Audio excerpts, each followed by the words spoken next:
निकलो बाहर मकानों से, जंग लड़ो बेईमानों। नमस्कार साथियों, अभी हमारी मौजूदगी पटना हाई कोर्ट में है और सवाल ये है कि जो आरक्षण मिला है खासकर अनुसूचित जाति अनुसूचित जनजाति ओबीसी के बारे में हमारे जो अधिवक्ता महोदय हैं क्या कुछ आरक्षण के विषय में सोचते हैं। आइए हम उनसे बातचीत करते हैं और पता करते हैं कि आखिर आरक्षण के बारे में उनकी क्या राय है, क्योंकि पब्लिक में कई लोगों का राय है कि आरक्षण को आर्थिक आधार पर मिलना चाहिए और जिस तरह कई लोगों का कहना है कि संविधान में आरक्षण जो है डिप्रेस क्लास को दिया गया है। तमाम मुद्दों पे हम चर्चा करने के लिए आज हमारे साथ राजा राम जी हैं, इनसे हम बातचीत करेंगे। सर, पहला सवाल आपसे है कि आरक्षण किस आधार पे भारत में मिलता है, ये थोड़ा सा हमारे दर्शकों को क्लियर कर दीजिए। सोशल जस्टिस के आधार पर यहाँ आरक्षण मिलता है। समाज में दबे कुचे पिछड़े लोगों के लिए आरक्षण है, जो सदियों से माने दलित दबाए गए हैं या पिछड़े जो दबे हुए हैं उसके लिए आरक्षण ये किया गया है। आर्थिक आधार का इसमें कोई आधार नहीं था, ये सामाजिक न्याय के आधार पर यह आरक्षण है। लेकिन वर्तमान दिनों में जब 92 में सुप्रीम कोर्ट के द्वारा पिछड़े वर्गों के लिए जिस तरह क्रीमी लेयर का प्रावधान किया गया वह भी गलत है। क्रीमी लेयर का प्रावधान होना ही नहीं चाहिए। और उसी तरह वर्तमान में जो SC/ST के आरक्षण पर जिस तरह से सुप्रीम कोर्ट ने फैसला दिया है वह भी अच्छा नहीं कहा जा सकता है। और खास करके जो वर्गीकरण है दलितों में जो वर्गीकरण किया गया वो भी राजनीतिक सोच के तहत किया गया। उसके पीछे यह भाजपा सरकार खड़ी थी। उसके महाधिवक्ता ने जो कहा वह सुप्रीम कोर्ट उसको मान लिया, जो काउंटर दिए उस पर सुप्रीम कोर्ट एक मत राय बना के यह फैसला दिया। और जब पिछड़ा वर्ग दलितों का कोटा जब खाली रह रहा है तो फिर वर्गीकरण का कहाँ उपाय है। तो वर्गीकरण खास करके इस वर्ग को जो राजनीतिक रूप से लड़ रहे हैं सो सशक्त वर्ग बनता जा रहा है दलित समाज, उसको कमजोर करने की यह साजिश का हिस्सा है जो भाजपा सरकार द्वारा यह करवाया गया है सुप्रीम कोर्ट द्वारा। सर, सवाल आपसे सर कि क्या जो आरक्षण है आर्थिक आधार पे होना चाहिए या फिर जो डिप्रेस क्लास है उनको मिलना चाहिए? देखिए, संविधान के अनुच्छेद 19 शायद 19 ही है जिसमें सरकार को यह दायित्व दिया गया है, राज्य को यह दायित्व दिया गया है कि जो शैक्षणिक रूप से जो सामाजिक रूप से पिछड़े हैं उनको सरकार आगे बढ़ाने के लिए सुविधा दे, उसको आगे बढ़ाए और उसी आधार पर दलितों को रिजर्वेशन देना शुरू हुआ। ये लगभग लगता है 1952 या 53 से ही चल रहा है। उसके बाद मंडल कमीशन आया और बहुत सारे कमीशन आए। मंडल कमीशन को लागू करने के लिए पिछड़ों को भी आरक्षण देने की व्यवस्था की गई। अब सवाल ये होता है कि आर्थिक रूप से नहीं बल्कि शैक्षणिक रूप से और सामाजिक रूप से जो पिछड़ा वर्ग कहा गया तो वर्ग के आधार पर यहाँ जाति ला दिया गया। व्यवस्थापकों ने इसको लाया, जो भी है जातीय आधार पर जो किया गया, तो जातीय आधार पर ये लाना मेरे समझ के अनुसार यही गलत हो गया।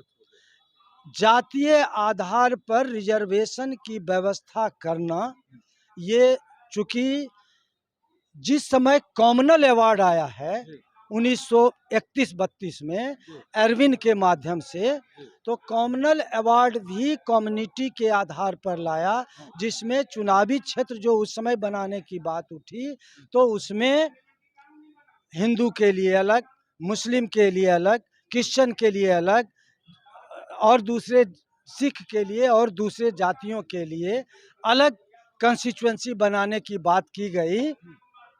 उसका विरोध अंबेडकर जी ने किया। मैं उनके इस विरोध को बहुत सम्मान की दृष्टि से देखता हूं, क्योंकि उस समय उन्होंने जो विरोध किया वो बहुत अच्छा उनका कदम था। सवाल सर यहाँ आके अटक जाता है। जरा सा मैं वहीं से यहाँ आ जाऊंगा। तो अब है कि संप्रदाय के आधार पर रिजर्वेशन का नींव अंततः उन्हीं के माध्यम से यानी अंग्रेजों ने जो बोया वो आज तक संप्रदाय नहीं है बल्कि जातीय आधार पर बन गया है। अब सवाल ये खड़ा होता है कि अमीर और गरीब आज की तारीख में जो पहले दलित कहे जाते हैं या शेड्यूल कास्ट शेड्यूल ट्राइब्स कहे जाते हैं, कुछ न कुछ मध्यम वर्ग और अपर मिडिल क्लास या अपर क्लास जो भी कहिए आर्थिक रूप से ये लोग भी बन गए हैं। तो आरक्षण का आधार देखिए सर, सवाल लंबा नहीं होना चाहिए। आरक्षण का आधार जातीय है आधारित वर्गीकरण आधार या गरीबी के अनुसार होना चाहिए? अब जो परिस्थिति पैदा हुई है मेरे समझ के अनुसार आर्थिक आधार ही बेहतर है। आर्थिक आधार बेहतर है। आर्थिक आधार बेहतर है। हम अगला सवाल और भी अधिवक्ता से लेते हैं। सर, बताया जाए कि क्या आरक्षण का आधार होना चाहिए? गरीबी के आधार पर मिलना चाहिए, जो जातिगत भेदभाव हुआ उनके आधार पर? हम फिर लौटते हैं आप पे। जो आरक्षण की सिस्टम बना है जी, वहाँ पर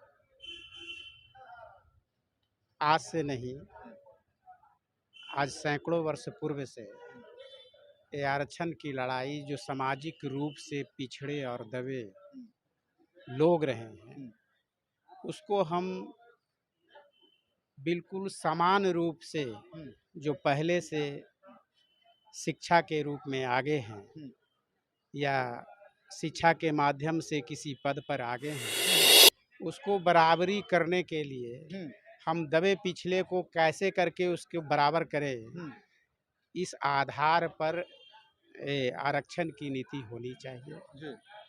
और जब तक वो चीज़ नहीं होगा, जब तक हमारे देश में बराबरी का हक नहीं मिलेगा, जो हजारों हजार वर्ष से दबे कुचले हैं पिछड़े हैं, वो आज भी उनका जो रेस है ये मात्र 90 से लेकर के 34 वर्ष में ही कुछ लाभ मिल रही है उसको, तो उससे मात्र 34 वर्ष में जो हजारों वर्ष से पिछड़ा है मात्र 34 वर्ष में उसकी बराबरी नहीं कर पाया है। इसलिए अभी जो सामाजिक रूप से दबे कुचले हैं पिछड़े हैं उनको अभी लंबी समय तक आरक्षण मिलनी चाहिए। चलिए, बहुत बहुत धन्यवाद। हम आगे बात करेंगे ईडब्ल्यू आरक्षण के बारे में, जिसमें क्या संवैधानिक रूप से ईडब्ल्यू आरक्षण जो है संवैधानिक रूप से ठीक है या फिर व्यवहारिक रूप से ठीक? ईडब्ल्यू आरक्षण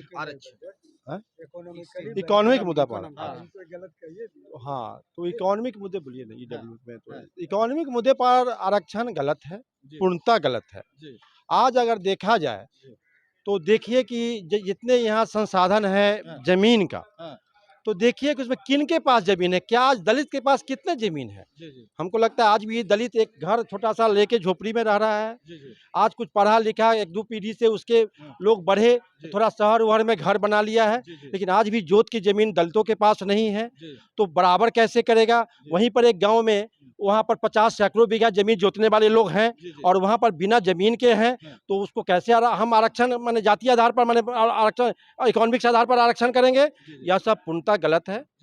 आरक्षण किसी भी तरह से, खास करके SC ST के आरक्षण में क्रीमी लेयर आर्थिक आधार गलत है। जी। सर आपसे सवाल है सर कि जो आर्थिक आधार पर आरक्षण ईडब्ल्यू मिला है वो कितना जायज है?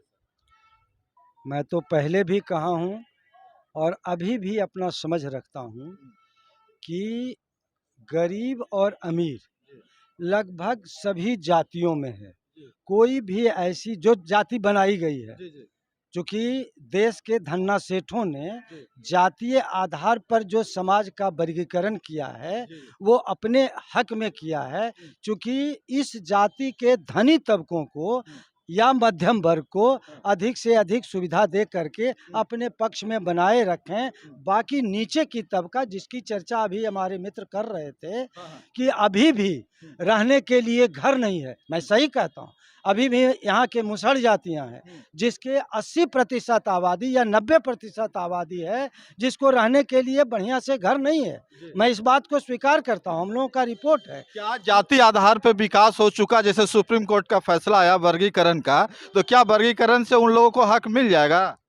हम वर्गीकरण से हक उसी में कुछ लोगों को मिलेगा, हाँ। चूंकि 75 वर्ष रिजर्वेशन का हो गया जी। और अभी तक कहा जाता है कि दलितों का कोटा पूरा नहीं होता है। जी। इसका मतलब दलितों के बीच जो एजुकेशन की व्यवस्था इस सरकार को करनी चाहिए थी, जी। चाहे सरकार सामाजिक न्याय की हो या दूसरी सरकार हो, जी। जो शिक्षा की व्यवस्था करनी चाहिए दलितों के ही लिए सही, महिलाओं के लिए सही, वो शिक्षा की व्यवस्था नहीं की गई है। शिक्षा दे दिया गया है शिक्षा माफियाओं के हाथ में। जी, जी। तो अगर शिक्षा नहीं मिलेगा तो जो शिक्षा प्राप्त करेंगे वही इसके लाभ उठावेंगे, यानी उसमें भी जो क्रीमी लेयर बनाइए, नॉन क्रीमी लेयर बनाइए।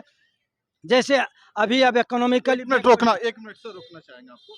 जी, सरकार जो अपनी कमियां का जो दोष है वो नहीं दिखा रही है। सरकार अपनी कमियों को छिपाने के लिए कहीं इस तरह का तो फैसला नहीं करवा रही है। हाँ, हो सकता है हाँ। अपने कमियों को फैसला हमारे के लिए ही करवा रही हो फैसला, जी। लेकिन सरकार की मंशा ये नहीं है। जी। यह जो वर्तमान केंद्र सरकार है उसके पीछे आरएसएस बैठा हुआ है जी। और आरएसएस सामंतियों का माने एक जमात है जो दलित पिछड़ों के हक अधिकार को खाता रहा है सदियों से और आज भी उसको नहीं बढ़ने देना चाह रहा है। वह सिर्फ दिखावा करता है। खास करके यह लाया गया है कि दलित पिछड़ों में अपना में बट के उसका जो राजनीतिक अधिकार जो लड़ाई है वह कमजोर हो और वह उसको ध्वस्त करे, फिर सामंती बात ताकते आगे बढ़े। वही एकमात्र मंशा है, एकमात्र मंशा है। क्या वो अपनी योजना में इस सफल हो रहे हैं क्या? सफल हो रहा है। पिछड़ा वर्ग के नाम पर नरेंद्र मोदी को प्रधानमंत्री बना के वो सामंतवादी सत्ता संचालित करवा रहा है और आने वाला दिन में मनुस्मृति इस देश पर लागू होगा। पूरे देश में सब जानता है कि किस तरह संविधान के साथ खिलवाड़ किया गया। अगर इस बार अगर उसकी पूर्ण बहुमत की सरकार बनती तो संविधान जरूर बदला जाता, लेकिन हम लोगों ने उसको मुंहतोड़ जवाब दिया। कुछ कमी चूक हम लोगों से हुई है कि उसकी सरकार बनने में कामयाब हो गई, नहीं तो हम उसकी सरकार नहीं बनता। और यह संविधान जो हमारा बचा है वह पूर्ण बहुमत नहीं मिलने के कारण बचा है और उसको भी बैसाखी पर खड़ा होना पड़ा है। हमारे सामाजिक न्याय के कुछ लोगों को उसके साथ आने के बाद सरकार में वह आज बनाया है, जिसके चलते हमको संविधान आज बचा है। कई लोग पिछड़ गए हैं किसी जाति में, इसका कारण सरकार हो सकती है कि नहीं? सरकार का पूर्ण रूपेण हाथ है कि जो पहले से पिछड़े हुए हैं उसको कैसे करके हम वहाँ पर ही रखें और उससे नीचे रखें, इसकी साजिश पूरी तरह से वर्तमान जो सरकार केंद्र की है वो साजिश कर रहा है। लोगों में कैसे उसमें से फूट डाल कर करके, है ना, ऐसे लोगों को वहीं पर छोड़ना चाहता है। अगर ऐसी उसकी मन में मानसिकता होती कि समता मूलक अगर समाज बनाना है तो उसकी एक फोकस होती वैसे लोगों पर जो आज तक पिछड़ा है उसको हम कैसे उठाएं, लेकिन उस पर किसी भी तरह के भाजपा की सरकार जो है किसी तरह की फोकस आज तक नहीं दिया है और ना उसको उठाना चाहता है और ना बराबरी का भागीदारी उसको बनाना चाहता है। क्योंकि जिस दिन शिक्षा में वो अव्वल हो जाएगा तभी बराबरी का हक मिलेगा, तभी बराबरी का समाज यहाँ बन सकेगा। चलिए, बहुत बहुत धन्यवाद सभी साथियों को, बहुत बहुत धन्यवाद।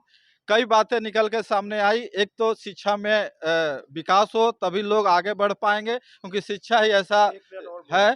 सर बोलिए बोलिए बोलिए, बिल्कुल बोलिए। दो चीज आज इस देश में जो हमारी न्यायपालिका है उसमें खास करके हमारे पिछड़े और दलितों का रिप्रेजेंटेशन कम है और खास करके एक वर्ग वहाँ हावी रहा है, जिससे आप उच्च जाति या सामंतवादी भी कह सकते हैं।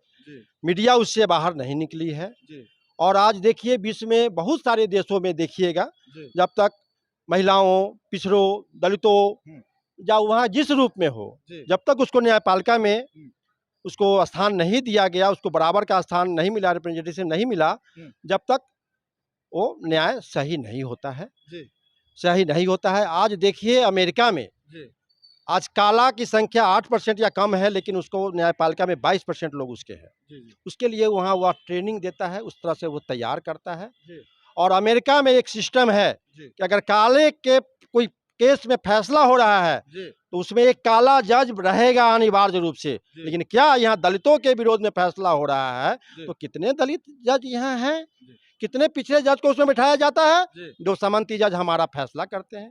जो सही नहीं हो सकता है। संवैधानिक व्याख्या करते हैं जो पिछड़े दलित के हक के विरोध जाता है।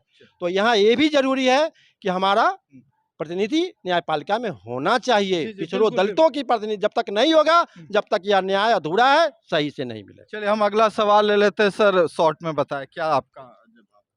देखिए, ये जो कहा गया, मेरा लंबे समय से ये वक्तव्य रहा है या सोच रहा है कि हायर जुडिशियरी खास करके लगभग 200 परिवार के 250 परिवार के कब्जे में है। हायर जुडिशियरी, लोअर जुडिशियरी में कंपटीशन से लोग आते हैं और उसमें जो है हर तबके से लोग आते हैं, वहाँ चलता है। तो ये समाप्त कैसे हो, इसके लिए संविधान के अनुच्छेद 312 में all India judicial service commission की चर्चा है।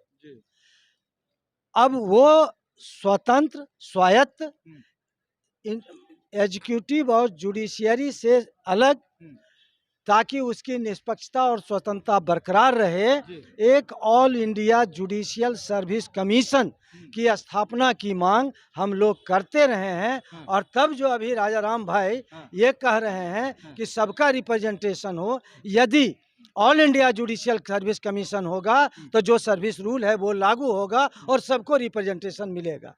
यहाँ की जो परिस्थिति है, चलिए बहुत बहुत धन्यवाद। जुडिशियरी में भी सबको रिप्रेजेंटेशन मिलना चाहिए, इसमें कहीं कोई संदेह नहीं है। इवन कि यहाँ एपीपी लोग हैं और सरकारी पैनल के लोग हैं। हम लोग तो मांग कर रहे हैं, अभी भी हमारे कुछ मित्र गए, सीनियर कलीग एजी से मिले और उसमें साफ कहा गया कि सबका रिप्रेजेंटेशन होना चाहिए, जो इम्पेनलमेंट हो उसमें सबकी भागीदारी हो, हर तबके से लोगों को लिया जाए, तो वैसा लिया जाना चाहिए। लेकिन हायर जुडिशियरी में जब तक कॉलेजियम रहेगा और जब तक all India judicial service commission नहीं बनेगा, तब तक इसी तरह की प्रक्रिया चलते रहेगी। इसलिए कॉलेजियम समाप्त करने के पहले all India judicial service commission स्वतंत्र और निष्पक्ष भारत सरकार बनना चाहिए, लाए और बनाए। हाँ सर, यह भी एक तरह से प्रोपगंडा है। ऑल इंडिया जुडिशियल कमीशन जिला न्यायालय तक ही होना चाहिए। संवैधानिक पोस्ट पर परीक्षा नहीं होनी चाहिए।